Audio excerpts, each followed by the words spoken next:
It was late, far later than most people should be driving, especially down a highway in the middle of nowhere. But I had no choice. The road stretched out in front of me like an endless dark ribbon, and my gas tank was running on empty.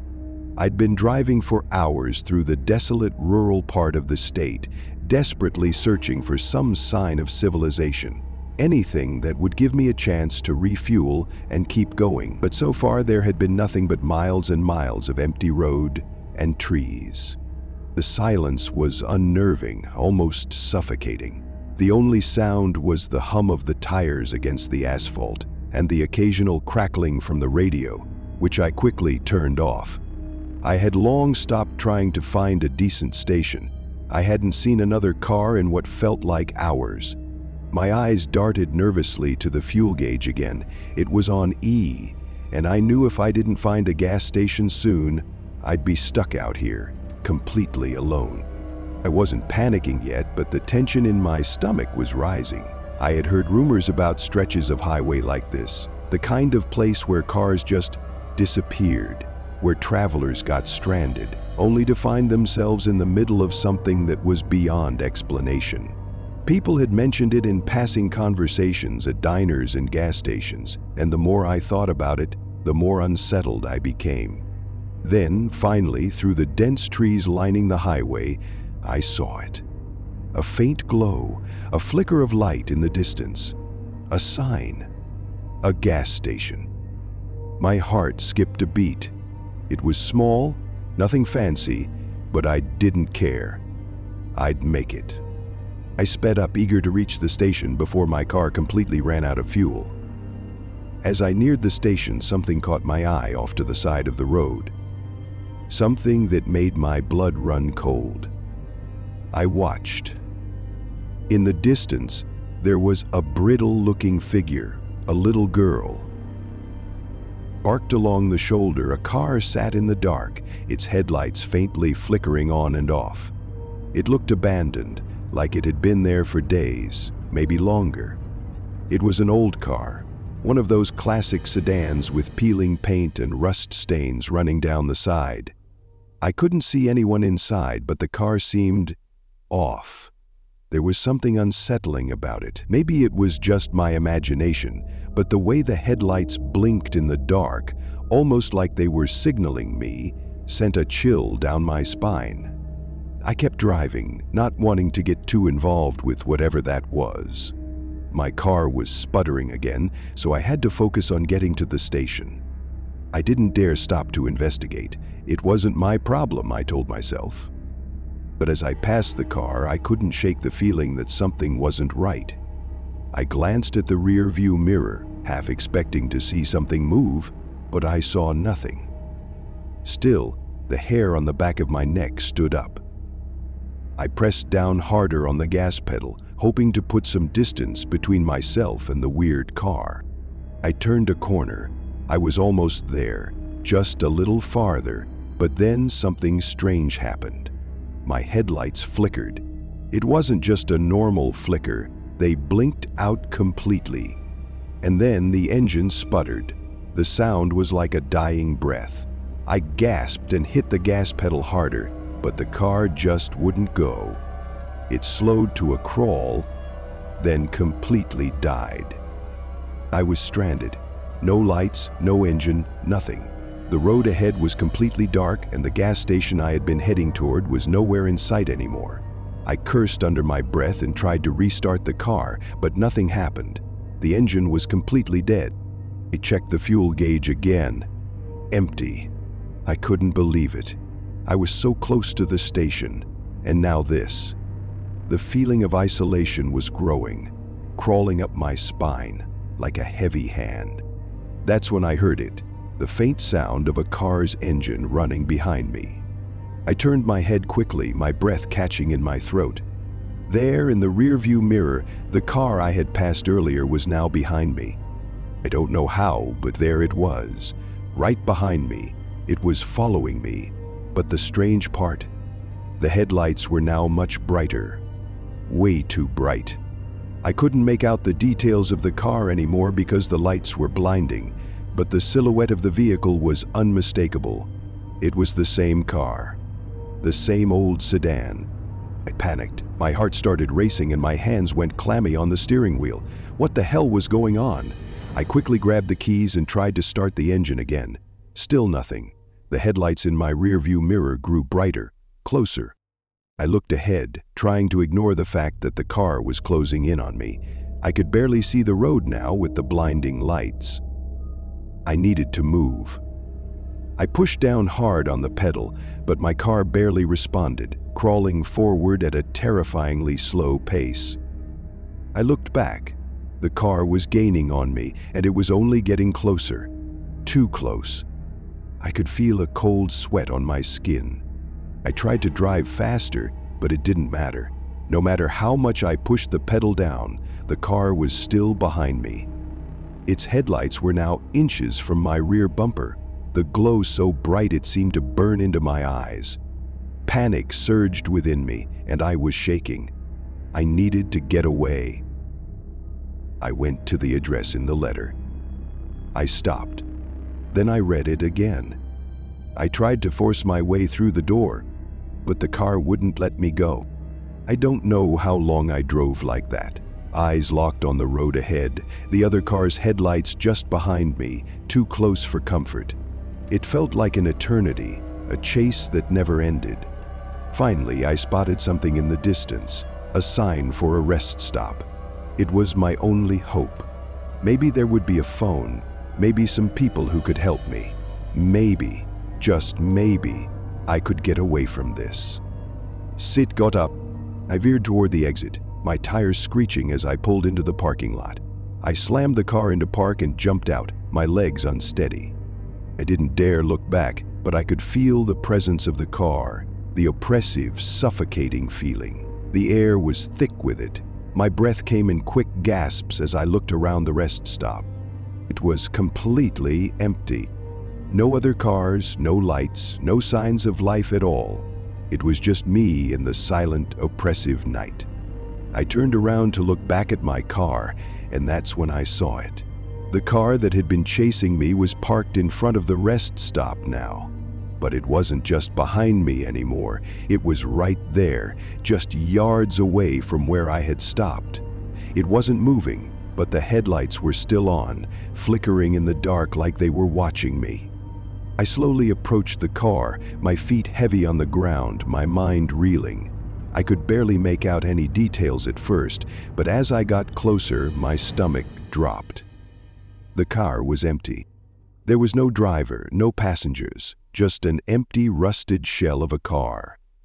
I could see inside, and there was nothing there. No one. The seats were empty. The dashboard was cracked. The air was still, silent, as if the car had never been touched. Everyone lowered their heads, careful to keep the covering of the carriage from touching the trees. There was nothing to touch there now, but the headlights kept flickering. And that's when the cold dread hit me, the full, undeniable realization that I was not alone here. I was being watched. I turned around to run, but I froze. What?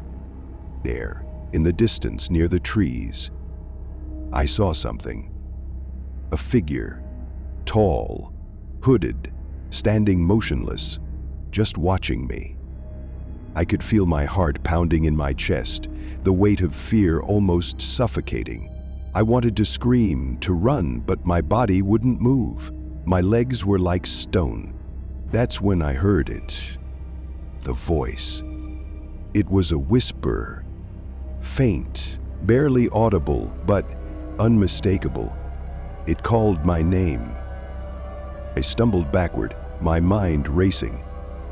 What was happening? But as I turned, my car was gone. The place where it had been parked was empty.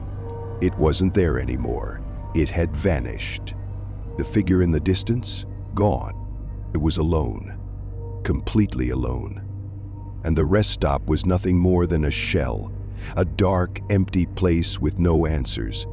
Only the feeling that whatever I had experienced was not of this world.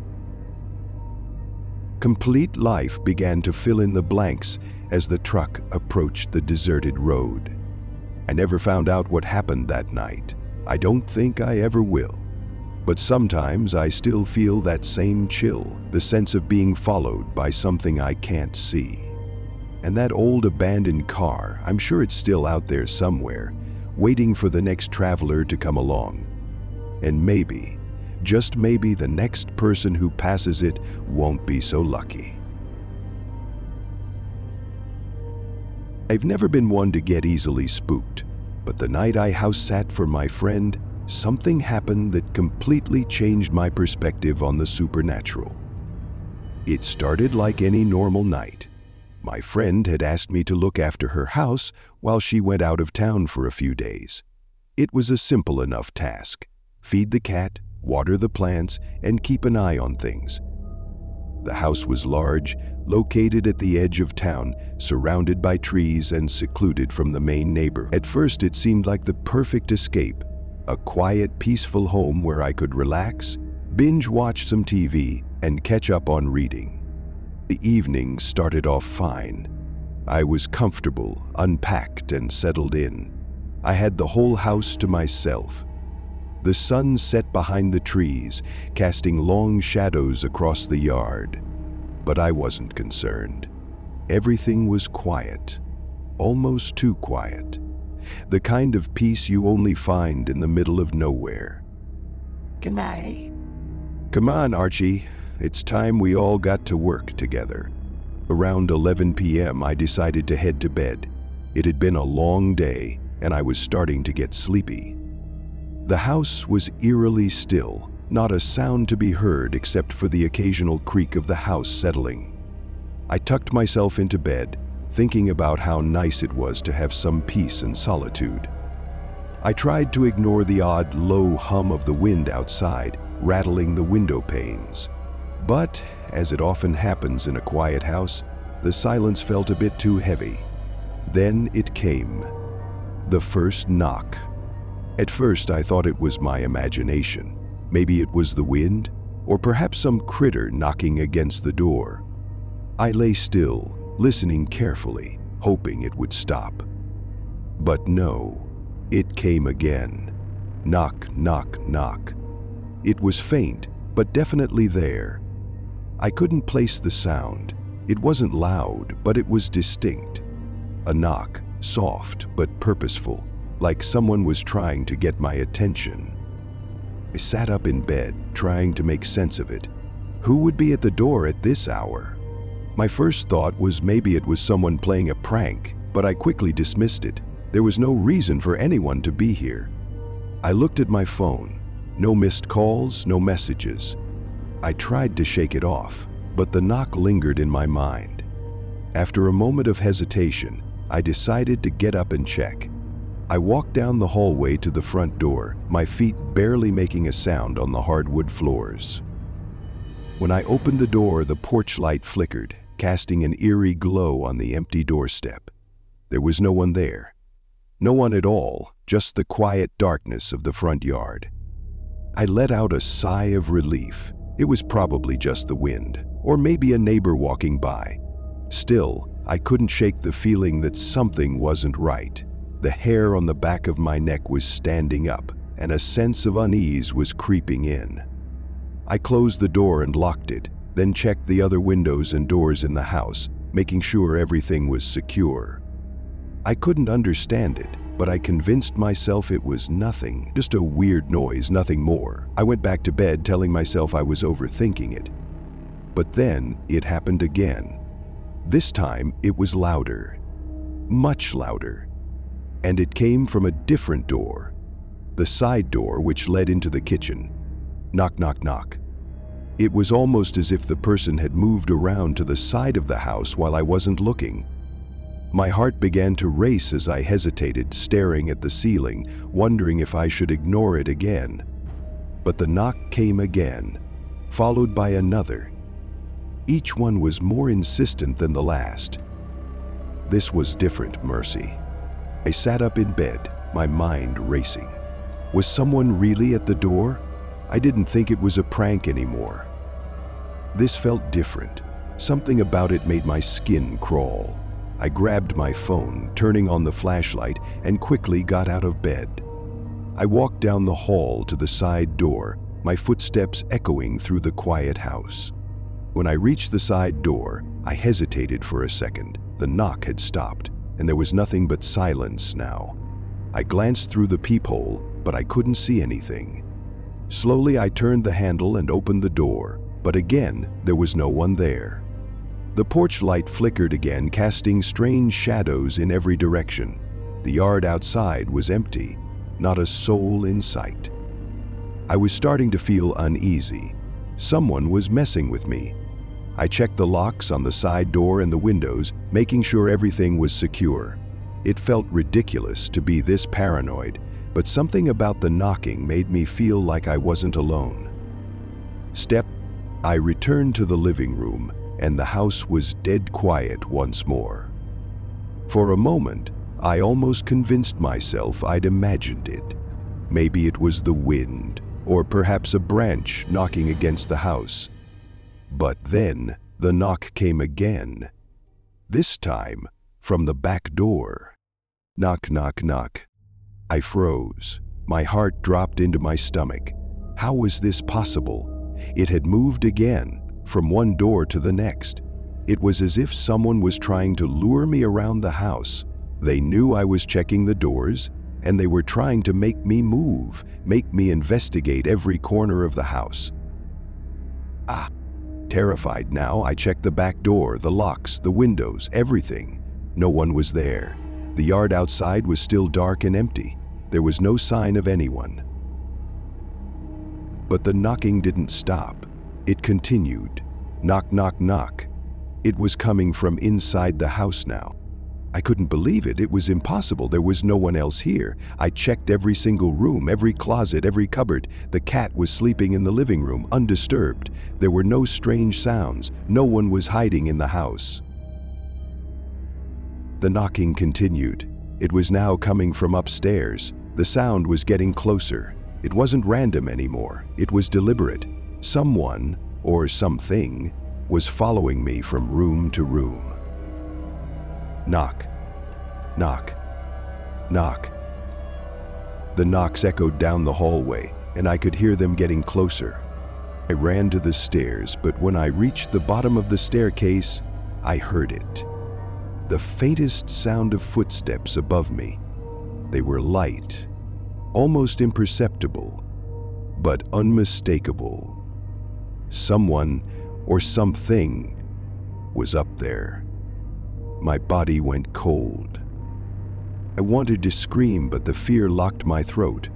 I stood there in the dark hallway, frozen, not knowing what to do. My phone was in my hand, but I didn't know if I should call the police or just run. Suddenly, the knocking stopped. The silence that followed was suffocating. I made my way up the stairs cautiously, the sound of my own breath loud in the stillness. As I reached the top, I froze. There, in the hallway, standing in the darkness, was a figure. It wasn't moving. It was just standing there, watching me. I wanted to run, to scream, to do anything, but I couldn't. I was paralyzed by fear. The figure remained motionless, then slowly, it took a step toward me. That was the moment I ran. I bolted down the stairs, through the front door and out into the night. I didn't stop until I was a block away. I called my friend and told her everything that had happened. She came back the next day, and the house was exactly as I left it, quiet, locked, and secure. And I don't know what happened that night. I don't know if I'll ever find out, but I do know this: I will never go back to that house again. And if you ever hear a knock in the middle of the night, don't go to the door. Don't open it. Some things are better left unanswered.